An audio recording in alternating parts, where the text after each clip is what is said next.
ঢাকার নগর জীবনে অনেকের দিনই শুরু হয় যানজট ঠেলে, আবার দিন শেষেও সেই ক্লান্তিকর ঠেলাঠেলি ভিড়ভাট্টা পাশ কাটিয়ে বাড়ি ফেরা। তবে ঢাকায় মেট্রো রেল অনেক নগরবাসীর জীবনকে সহজ করেছে।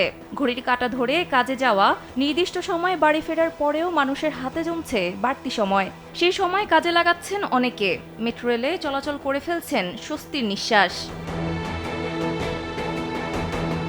বর্তমানে মেট্রো রেল চলাচল করছে উত্তরা থেকে মতিঝিল পর্যন্ত। এছাড়াও দৈনিক গড়ে 4 লাখ যাত্রী মেট্রো রেল ব্যবহার করছে। ফলে মেট্রো রেলে যাত্রী যেমন বাড়ছে, তেমনি আয়ও বাড়ছে। কিন্তু দৈনন্দিন খরচ চালাতে ব্যবহার করা হচ্ছে প্রকল্পের অর্থ। প্রকল্পের এই টাকা অবকাঠামো নির্মাণের জন্য বরাদ্দ থাকলেও সেখান থেকে বিদ্যুৎ বিল, পরিষ্কার পরিচ্ছন্নতা, নিরাপত্তা, এমনকি ঋণের সুদ পর্যন্ত পরিশোধ করা হচ্ছে।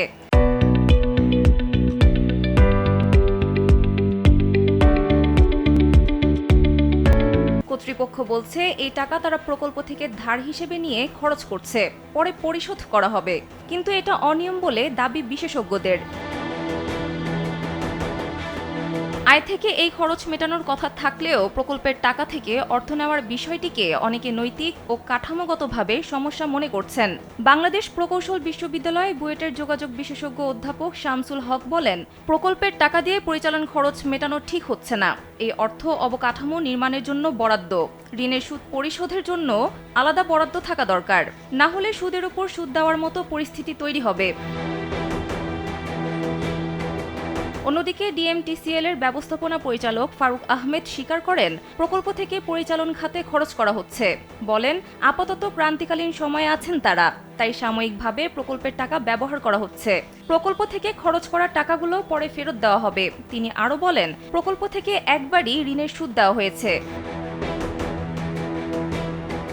সড়ক পরিবহন ও সেতু মন্ত্রণালয়ের দায়িত্বে থাকা প্রধান উপদেষ্টার বিশেষ সহকারী শেখ মঈনুদ্দিন বলেন, আয় বেড়েছে মানে যাত্রী পরিবহন বেড়েছে।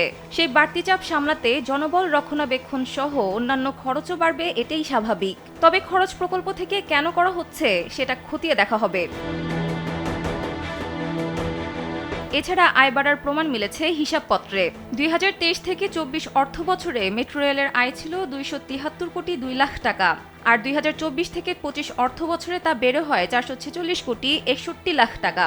যাত্রীদের কাছ থেকে আদায়কৃত ভাড়া থেকেই এসেছে প্রথম বছরে 243 কোটি 91 লাখ টাকা এবং পরের বছরে 404 কোটি 11 লাখ টাকা।